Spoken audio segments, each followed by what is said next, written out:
Welcome. You've tuned into Living the Miracle with hosts Michael and Raphaelle Tamura. You were meant to live a joy-filled life, and you most certainly can. In this program, you will learn simple yet powerful psychic tools to help you fulfill your soul's purpose in this world. Now, here are your hosts, Michael Tamura and Raphaelle Tamura. Oh, welcome to Living the Miracle with Michael and Raphaelle Tamura. I'm Raphaelle. And I'm Michael. And our interest in having this radio show is for awakening souls, intuition, and fulfilling purpose, and so much more. Today's theme is going to be everything is energy. Sounds like a simple concept, but we have a lot to say about it. It's all inclusive. It is. Today we'll first look at what it means when we say that everything is energy. Then we'll explore how to work with energy, with everything as energy.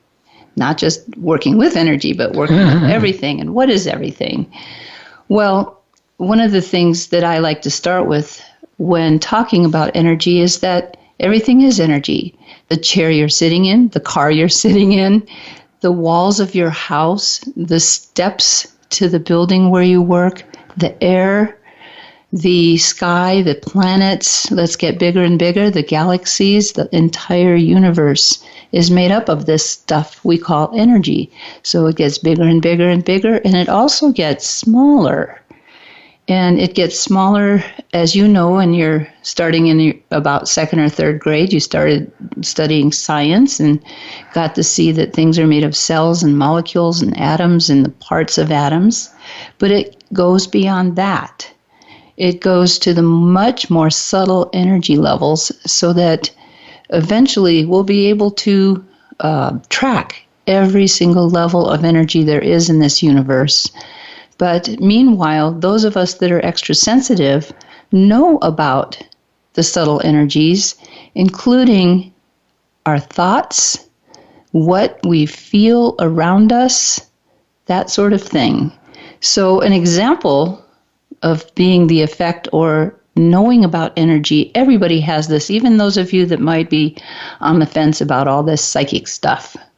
For instance, you're walking along and all of a sudden the hair on the back of your neck stands up. What does that usually tell you? Usually tells you there's something going on that you need to pay attention to. And sometimes it can be disconcerting, especially if you're walking down a dark street or something, but it's good. It's our subtle energy awareness letting us know that something's up and we need to take a look. Also, those of you that are sensitive to buildings and spaces, you walk into a building and you feel something. You feel it's safe or not safe. Many times people we know who live in San Francisco before an earthquake will say, for the 3 days I kept sensing and feeling and even seeing pictures of an earthquake. So that's a different kind of subtle energy of looking at what's about to happen. But there are always signs and energy factors going on before an earthquake happens, for instance. One of my favorites from the time I was a very little girl is sort of a two-way street here, was sensing when somebody was staring at me. So it's almost like Michael just made a funny face. You know, you'd be standing there and being a little child. A lot of people look at little children and they have their opinions about them, like their hair is too long or whatever. But any kind of attention point on me, I would turn around and stare back at the person. And then I would watch them sort of back up. And if they didn't physically back up, they backed up with what I later learned was their own energy. But I have a very strong attention point. So when I look at someone, for instance, I ran into a friend recently who I haven't seen for about 25 years. It was so delightful to see her. And one of the things I was sharing with her was an incident that happened when we were both in our training in a psychic institute. Is I was looking across the room at her and I was admiring how pretty her haircut was. I loved it and thought, oh, geez, I'd love to have a haircut like that, but it looks so pretty. And she was talking to the person next to her, and she interrupted the talking to the person next to her and looked at me and said, I need to get a haircut. I'm going to chop all this off. She actually heard my thought form go right to her head. That's how strong my attention point was on her. So I learned something about what happens with not only sensitive people, this happens to people who aren't that sensitive as well. And this is something that can be tuned up to a higher level where it becomes useful as a more aware person. So, Michael, I wanted to have you speak about energy in the way that you had prepared. But that was the introduction I wanted to talk about, just being aware of how we have sensing devices within our being and within our body to even sense those more subtle energies and how much they affect us. Yes, and all the energy around us affects everything. Your state of mind and which is consciousness, right? And so when Albert Einstein came up with E equals mc squared, I mean, even grade school kids all pretty much know E equals mc squared. Isn't that something? Top physicist, mathematician comes up with this such a simple equation that pretty much everyone knows at least, E equals mc squared means energy and matter are interchangeable. It's the same. Everything is energy. Isn't that amazing? Because if we walk around and I tell somebody, ax squared plus bx plus c equals 0. People would just look at me, most of the people, unless you're mathematically inclined or you're studying algebra in high school or someplace. Nobody will say, that's a quadratic equation. And what's that for and all that? But E equals mc squared. Oh yeah, energies matter. Energy equals mass times the speed of light squared. And so what does that mean? It's vibration, frequency. But once Albert Einstein came up with this equation, the whole scientific world went into a whole new space of looking at, everything's energy. And at that point, they couldn't, quote, prove it, even mathematically or by corroboration and physical experiments and stuff. But I just heard recently in France, they finally found corroboration in the subatomic particle behaviors and stuff that actually corroborates on an experimental level E equals mc squared. It's taken over a century. But that's why science is very slow in change. But this is something mystics have known for millennia, because they don't have to go through physical experimentations to try to prove everything. To a mystic, just the experience of intuitive knowing. You just know and you have certainty. This is my experience. Just the same way that you'll experience, the sun is shining today. Prove it. Well, I don't know how to prove it, but I know it's shining today. I see it. I am experiencing it. Okay, so energy, everything is energy, means also it's consciousness. Everything is consciousness.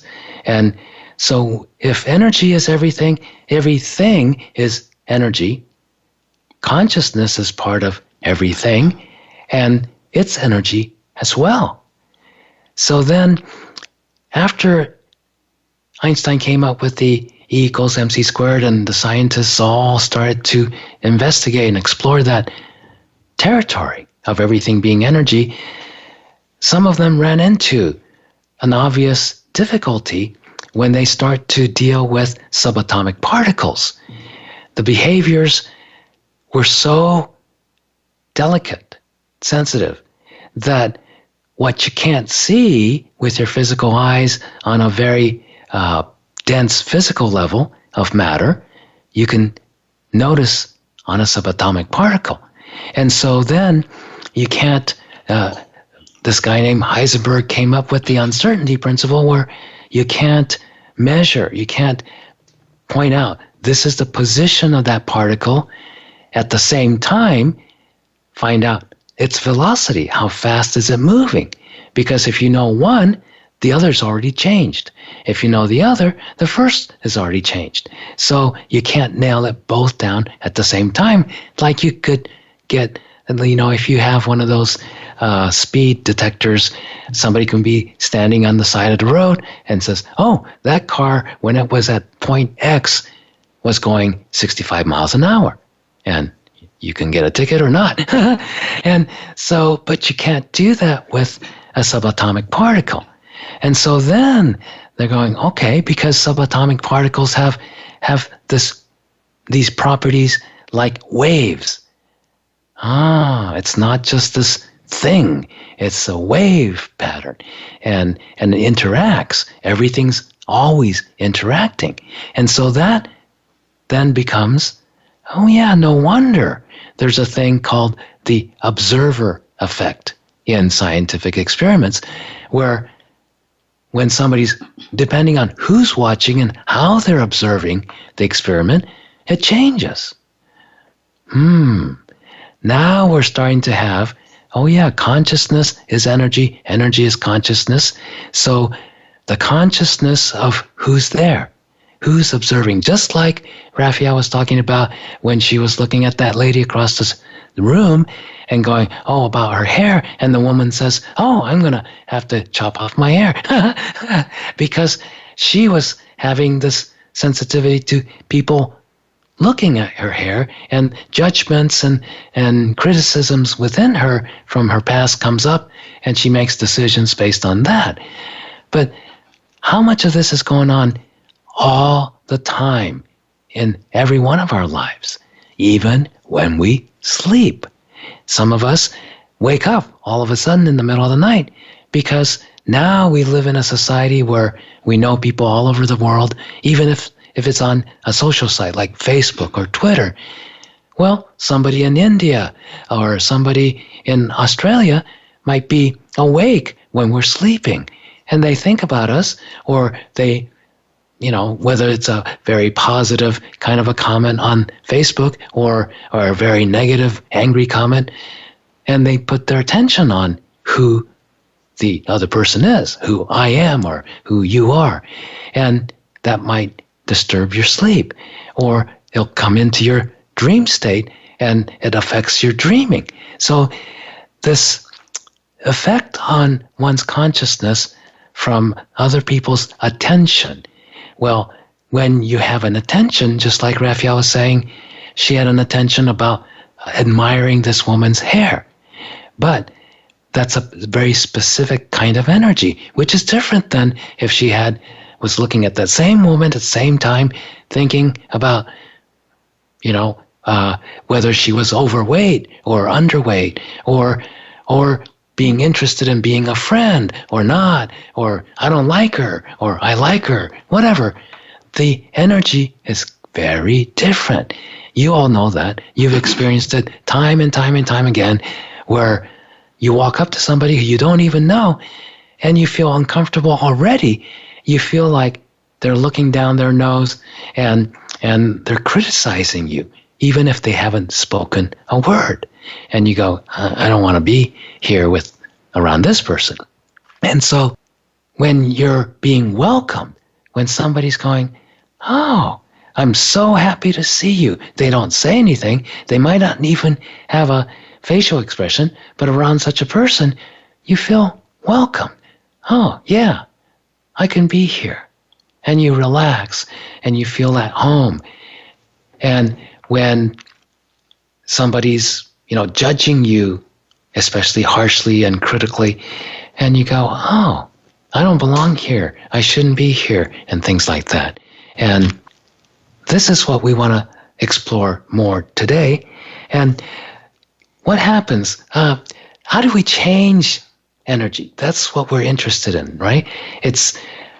You can wake up oh, gee, I need my espresso quadruple. Off the wrong side of the bed. Yeah. And, but that's just energy. And how do we change that energy? Well, we have to change how we see things and what we're seeing in our mind's eye, inside of us. Not so much physically what we're seeing with our eyes, but what are we perceiving? What are we imagining? What are we seeing inside of our mind when we go, oh, I'm so tired, or I don't feel like, doing this, or yay, I'm so happy, and whatever. And so we're going to look at, okay, what are we looking at inside our own mind when we have these different feelings, when we're comfortable, when we're anxious, when we're irritated?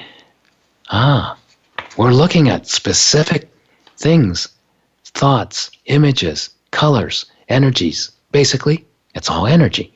And within our mind, it's all energy. And so to change one's consciousness, we have to make a decision. But all of decisions, everything we make up in our mind, everything we create, everything we decide, requires imagination. So imagination is key to transforming your life.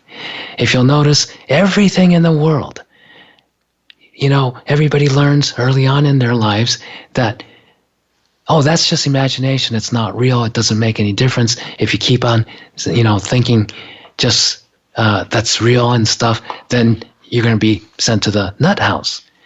But if you really think about it, everything in the world, the house you live in, the car you drive in, the road you're driving on, someone, or actually a bunch of people, use their imagination to produce.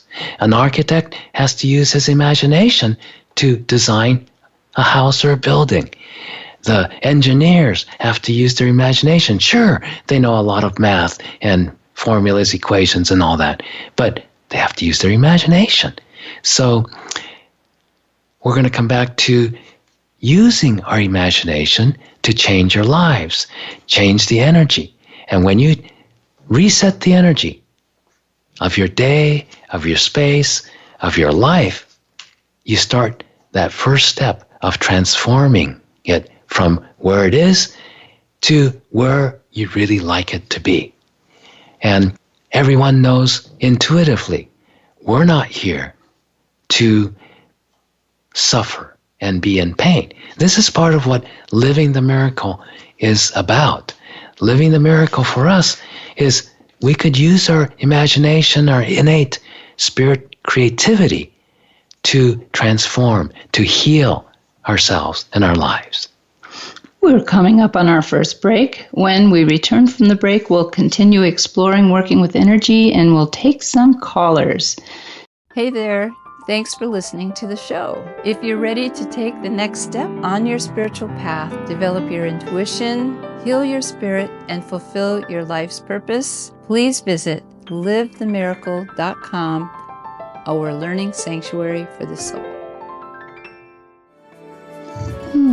Welcome back, everyone. Today we're talking about everything in the world and everything in our lives being energy. We're also discussing how you can learn to work with all the varieties of energy you encounter in your daily lives so that you can live the miracle more. Well, I wanted to start with a little story because it has to do with how aware you can be of energy that's very helpful from time to time. And, well, of course, everyone who is a psychic or spiritual practitioner who does readings and that sort of things know about this, but sometimes a good reminder is helpful, even to you. So while I was in my sort of the apex of my training many, many years ago in the 1980s, early 1980s, I was living in the Bay Area, San Francisco Bay Area, and I was traveling from one place to another. I was training and I was teaching and I was doing all kinds of things during that time period. And I was on Highway 280, I even remember, and I'm driving along. I was by myself in my car, and all of a sudden, there was this, it was what I experienced as a beam of energy that went straight through my car from the back to the front and out the front window. And it actually had, to me, it had a sound. So maybe this was because I was really working on being aware, and I had done clairvoyant reading that day, and I was still vibrating in that clairvoyant space. But it was like a, that kind of a sound. And I thought, what the heck is that? So I looked over my shoulder, over my right shoulder really briefly, and lo and behold, kind of at the back part of my car, there was a police car, and he had one of those speed guns pointed right at my car. And I thought, now that is a first for me. I have never experienced actually feeling the beam of that energy. So I knew it sort of validated for me that I am becoming more aware. And these are the little things that you notice. When you meet someone and their energy is all in turmoil, and you start to realize, oh my gosh, I'm starting to be in turmoil. Or, yes. Yeah. It's like, several years ago, I was on an airplane. I'm on airplanes a lot. And I'm sitting uncharacteristically in the middle seat, and we hit turbulence. And when we hit big turbulence, I looked to the staff. I look to the stewardesses, stewards, and see how they react. Because if they're just going around and doing their business, then I'm going to go, oh yeah, no big deal. But this time, the stewardess I looked at, she ran to her station, her seat, and they have those double harnesses, shoulder harnesses. We just got these little seatbelts. So she's cinching both double shoulder harnesses down, really, and I look at her, and she is white as a sheet. And I'm going, okay, this is not good. And sure enough, we're just going all over the place. People are screaming, and the nice elderly woman next to me, white hair and everything, she is having a death grip on my arm. She's grabbing onto my arm so tight, it's hurting. So I turned to her and I said, and she goes, are we going to die? And I said, oh, no, are you not, have you flown a lot in planes? And she goes, no, this is my first time. And I go, oh, great. Well, no, this is real common. It's nothing. We're not going to die. It's these airplanes can take a lot of abuse, and it's no problem. Just hanging in it. And she goes, oh, thank God. And she reaches into her purse, pulls out a couple of little miniature bottles of vodka, downs both of them, boom, boom. And I'm cracking up, and I thought, this is great. And then in the meantime, the guy on the other side is white-knuckling it. So I elbow him a little bit, make a joke, and he starts laughing. And so our row is settling down, even though the rest of the plane is just going crazy. And then I turned to that woman and I said, where are you going? Well, she turns out to be a library scientist. And she's going to an international convention of librarians in Washington, D.C. I thought, well, that's fascinating. So I thought, if I get her to talk about her area of expertise and certainty, she's going to have so much more certainty, she's going to get out of this fear. And so I did, and she starts giving me this wonderful lecture because I asked her, the only thing I knew about library science was there's a difference between a Dewey Decimal System and the Library of Congress system. So I asked her, what's the difference? And she launched into this whole amazing lecture. And the more she talked, the calmer she got. The calmer she got, everything else started to calm down. And then I noticed the row right behind us was this young woman and her two little daughters. And the two little daughters all of a sudden start throwing their arms up in the air like some people do in the roller coaster rides. And they start to go, wee, this is better than an e-ride. And then the mother starts laughing. And by the time the two rows of us got out of that whole fear and panic and everything, everybody else started to match that energy. This is what we call matching energies. Yeah. When a strong enough energy is set on a positive level, everybody starts to match that. And the whole cabin starts to match that energy that the 6 of us were in. And because nobody wants to be in panic and fear. And so then people start to talk with each other, and people are still, praying and holding on to the armrest and everything, but they were much calmer. And then once the whole plane started to calm down, the turbulence went away completely. And the rest of the flight, quite a couple hours, rest of the flight was as smooth as silk. So this is how we impact, how we transform the energy around us. And I've had this experience so many times, from going to DMVs where you have to register, or to the IRS. I think I like the IRS. Yes, that's really good. Yeah. And so one time I was being audited by the IRS when I was a young guy, and didn't know much of anything, and I didn't even have an accountant. I had one of those tax services, for, at that point, $15, and they'll file your taxes or something. But you had to do all the work. So I get all the papers organized. I go over to the audit place at 8 o'clock in the morning is when my appointment is, first when they open, and my representative from the tax service meets me there. Never met him before. And I notice he's tense, and this is not a fun thing to do, right?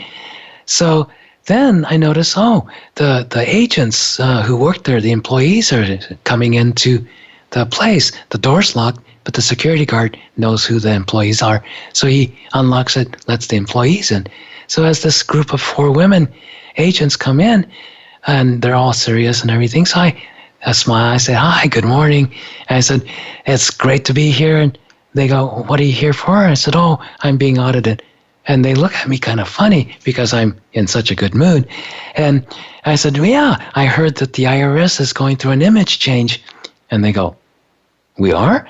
And I said, "Well, that's what I heard." And what kind of an image change? I said, "Well, they're giving incentives to people they're auditing so that it wouldn't be so bad." They go, "They are?" And I said, "Yeah. In fact, today I heard the special is breakfast with the auditing."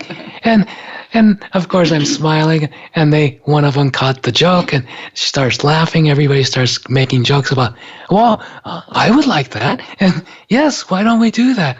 And so it became a little bit more of a festive energy. That's all it takes, a little communication. And that's the secret. That's the key to changing the energy, transforming your life. It requires a little bit of imagination, a little bit of communication. It's always communication is the beginning of all healing, of all change, because the communication is the energy change. Before communication, you're just sitting there, and it's a little bit like static. Everybody's where they're at, and that's that. But then, the minute somebody even says hello, and the way you say hello makes a whole difference. You can say hello, or you can say hello, and that's a real welcome. It's a real greeting, and when you really start to be able to have profound transformation, is when you're able to say hello from you, the spirit, the eternal, the limitless that you are, to the limitless, eternal spirit, light in the other. And that's when the miracle begins. And so this is part of living the miracle, requires you to start with a simple hello. But the hello isn't talking to somebody's body or their clothing or their hair. It's communicating directly to the spirit that they are. So for a moment, in the last several episodes, we've been teaching a few little tools, real basic tools, and we taught you grounding the other day. And so I'd like you to just go ahead and relax and give yourselves a deep breath and just ground yourselves. And those of you joining us for the first time today, just imagine, close your eyes and imagine a tree trunk extending from your tailbone area. This is the first chakra, the energy center that deals with self-preservation. That's where fear starts. So just ground that. Connect that to the tree trunk all the way down to the center of the earth. And just imagine it anchoring into the center of the earth. And connect it to your first chakra, the base of your spine. And just let go. And when you do, just deciding just to let go. You don't have to let go of something specific. Just let go. And you'll notice, the energy changes.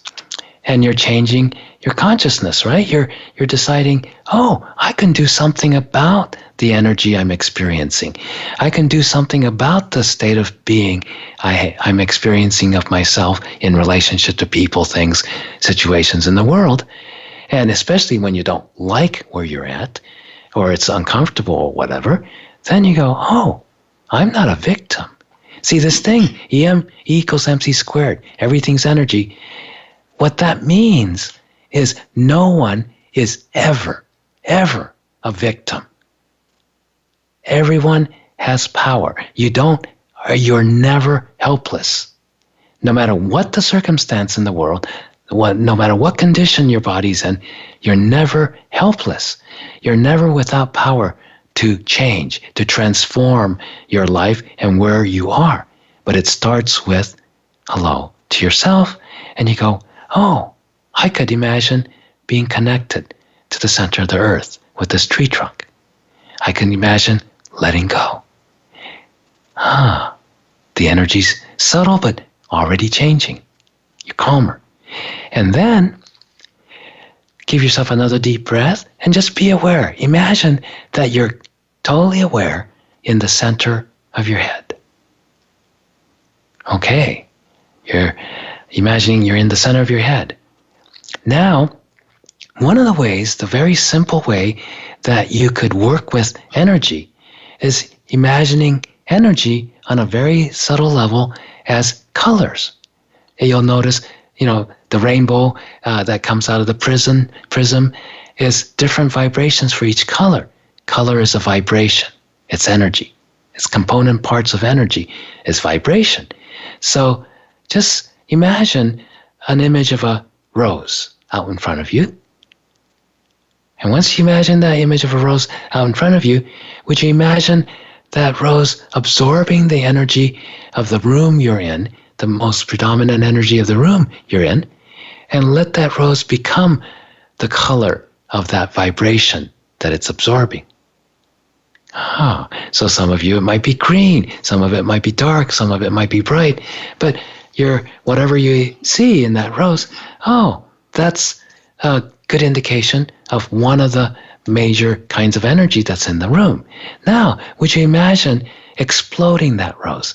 Kaboom! And see that like fireworks or flash of light, just phew, and that neutralizes that vibration.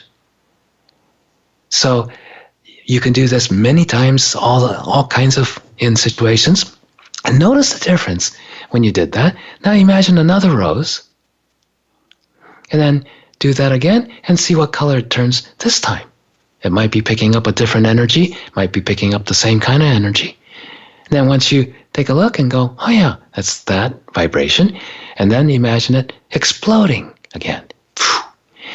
And once that happens, now imagine, what color would you like to be at? What color makes you happy? What color makes you calm? Okay? And each color is a different kind of, not only vibration, but it has a different kind of consciousness. So you can start to play with that, and you go, okay, I think I'll be at a sky blue. And just decide you're vibrating at sky blue at the top of your head. And notice how the energy changes. Okay? So this is the beginning of using your imagination, working with energy to transform not only your life, but you can transform the lives of people you relate with, transform the energy of the world. This is the beginning of healing.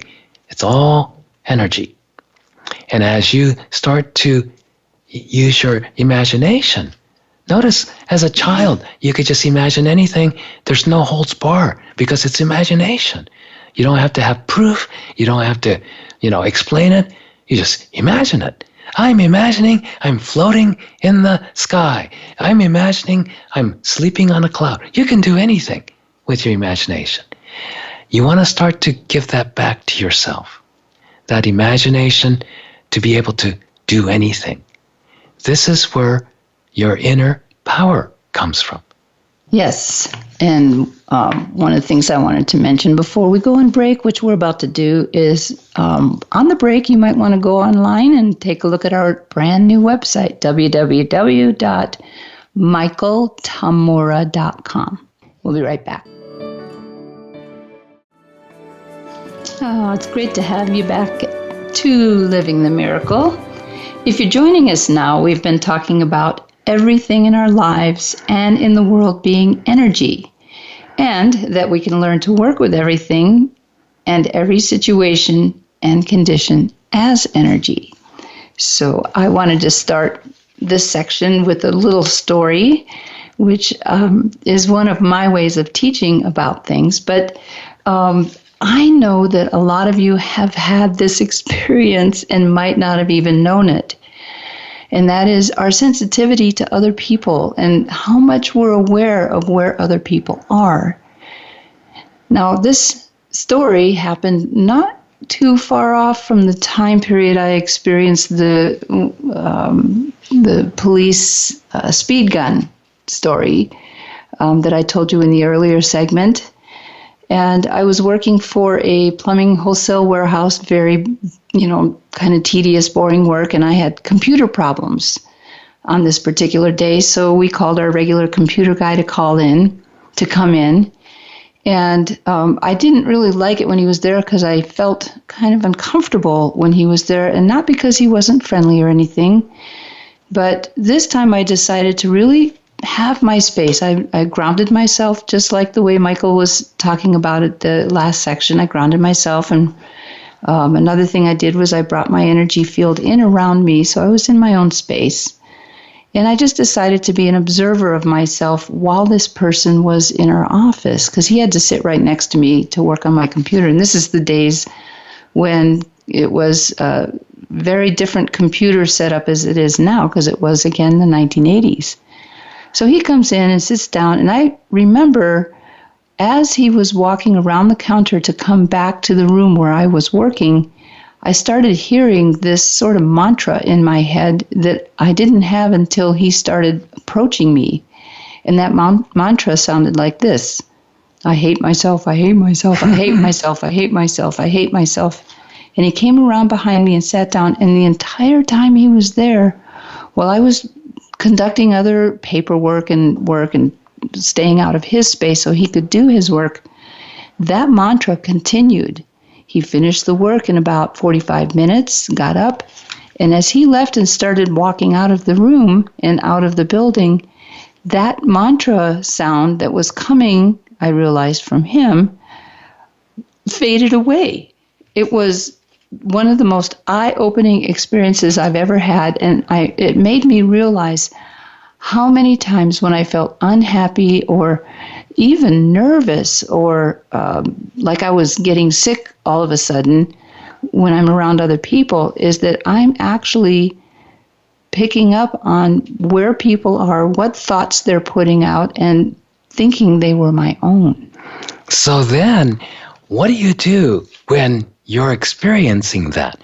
So I'd like all of you just to go ahead and close your eyes again, give yourself a deep breath, and once again, imagine grounding that tree trunk from the base of your spine, the first chakra, the energy center. It's about 3/4 of an inch above your tailbone, tip of your tailbone. And imagine that tree trunk going all the way down to the center of the earth and anchored in there. Now, as you just relax, just let go. Okay? What happens when you let go without even thinking of what to let go of? It's just you're letting go, meaning letting everything be as it is. Then what happens if you're grounded and you do that, is any energies that you pick up that's not yours, that you're holding around, carrying around within your mind, you let go and it just starts to fall off of you. But your own energy, well, it's part of you. So no matter how much you let go or you let yourself be, it's just going to be more prominent, your own energy and the own vibration. The way I talk about that is when you're releasing down the grounding cord, you're never going to lose your energy. It would be like imagining a bathtub going down its own drain. It just doesn't happen. Yeah, you're the bathtub. And so then, as you're grounded, and some of you were with us on the episode where we taught you how to run the cosmic and earth energies, you can even do that. But for right now, just imagine the earth energy coming up from your feet, going to the first chakra, the same place where your grounding is.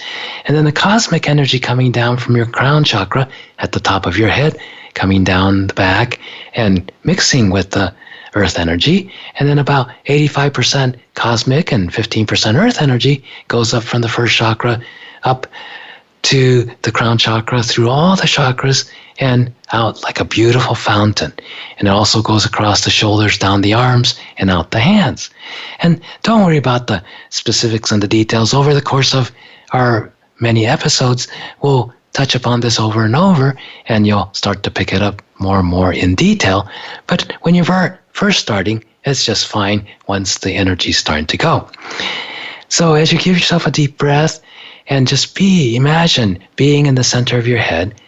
And so think about this past few days or past week or so, if you had a run-in with somebody, where you got upset or somebody just bothered you a lot, or you got disturbed by someone else's presence or their actions or behavior, or even something that just really got to you at your work or whatever the case might be. Or you have someone with a mantra in your life going, I hate myself, or I hate you, or whatever the case might be.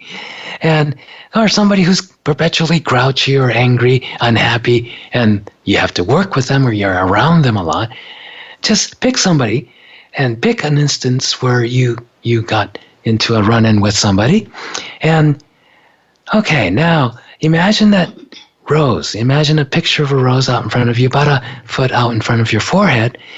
And now imagine a picture of that person that you had trouble with in the last, few days or whatever. Just imagine that person, the way you see that person and everything, and just put that person's image that you imagined into that rose. Just stick it in. And you're sitting back in the center of your head and just decide to be neutral, that you can let it be.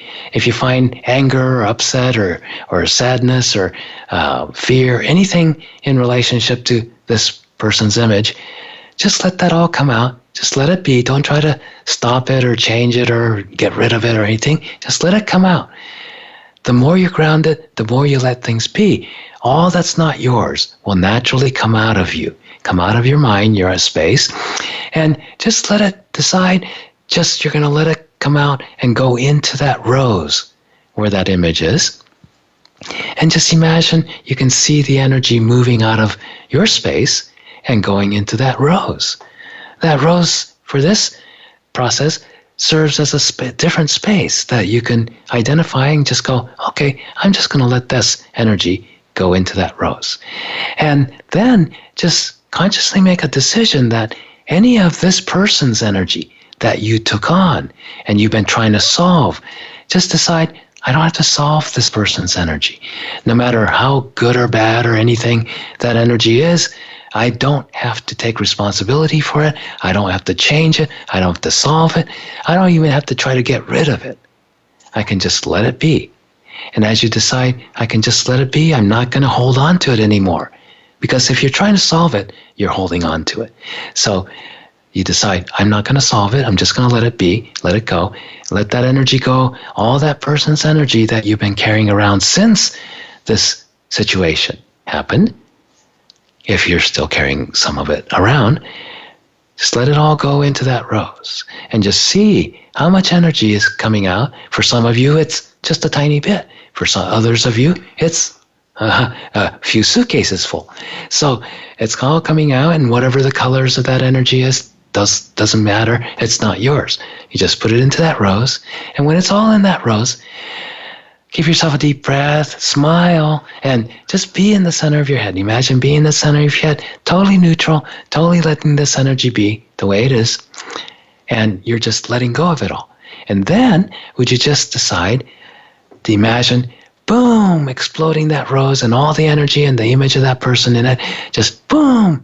And don't worry, it's not going to hurt them. In fact, it's going to help them. Because when you explode this energy, it neutralizes all the energy. Everything's energy, right? It's just neutralizing it. So you're taking the energy out of this negative form that you can't use and they didn't want. And so explode it. Then whatever was their energy in a pure form, neutral form that they could use will return to them. So you're doing them a great favor, so to speak, without them even knowing it. All right? So when you do that, it's going to help heal them as well. But it definitely, notice what happens to you. See if you can tell the difference. Once you explode it and let that energy go, see if you notice that you feel different. There's any kind of a difference in your energy. Now, you can do that one more time. Imagine another rose and imagine that same person, if you still feel like you have more, more anger or more upset coming out about that person and what they did or said or whatever, or if that's all done, another person perhaps that you've been struggling with. It doesn't have to be negative. You might love this person, but you've been, what am I going to do about this person? They're not hearing me, or they're just, upset at me, or whatever the case. Or I can't get them out of my head. Yes, all those love songs. Can't get you out of my mind. I can't get you out of my head. Well, that comes from someplace. It comes from a psychic place. And of course, songwriters, musicians are very sensitive. They're very psychic. And so they end up, with somebody who they can't just stop thinking about because there's so much in their head. So if you have that kind of a situation, positive or negative, just put that person, imagine that person in that rose. Just decide I can just let it go, let it be, and then I don't have to solve anything of this person's, even if it's negative. Okay? And then once it's in that rose, just let all the energy that you've been holding on about this person and of this person, let it all go into that rose. Watch it go. And what's in there?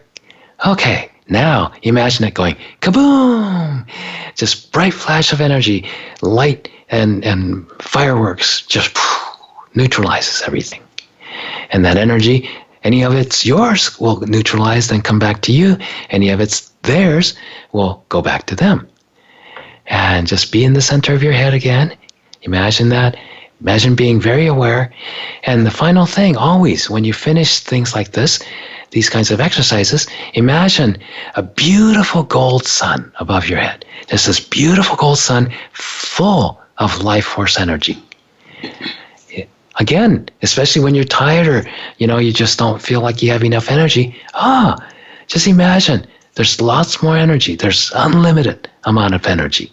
And you can just bring that gold sun, life energy, right into the top of your head, into your crown chakra, energy center. Let it come in to your whole body and imagine your whole body. It's not the physical solidity of the body. Imagine the space of the body. Even scientists now know that the body is 99.9% or so space. Just fill in that space with this golden life force energy. Give yourselves a deep breath. Fill it all up in your whole space, even your aura around you. And then just stretch gently. And when you finish filling up like this, always gently bend over, dangle your arms and head and hands, and just decide any excess energy you brought in, it's just going to drain off of you. And then when that's all evened out, come back up.